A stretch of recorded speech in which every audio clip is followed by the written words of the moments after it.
नमस्ते प्रणाम। और जो मेरा कार्यक्रम है 16 मई 2022 जो कि यानी परसों आप सबके बीच में आरा के धरती पे मैं आ रहा हूँ आप सबका आशीर्वाद लेने। तिलाड़ गांव पीरो के बगल में है वो। और हमारे दुल्हा सरकार देखिए यही है हमारे पंकज राय जी जिनके तिलक समारोह में हम लोग आ रहे हैं। और वहाँ हम कार्यक्रम भी करेंगे और कार्यक्रम के साथ साथ हमें एंजॉय भी करना है। और मैं परसों गाना कम गाऊंगा, नाचूंगा ज्यादा, क्योंकि समझ लिए कि परसों ऑर्केस्ट्रा वाला परसों का जो सिलसिला होगा कार्यक्रम अद्भुत होने वाला है।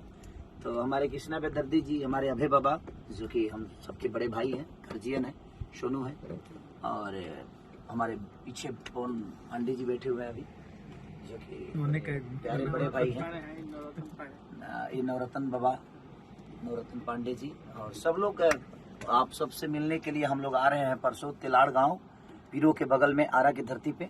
और हमारे पंकज भाई का तिलक समारोह है, तो आप आइए और अपना प्यार और आशीर्वाद दीजिए। हम लोग इंतजार करेंगे आप सबका। लव यू और नमस्ते।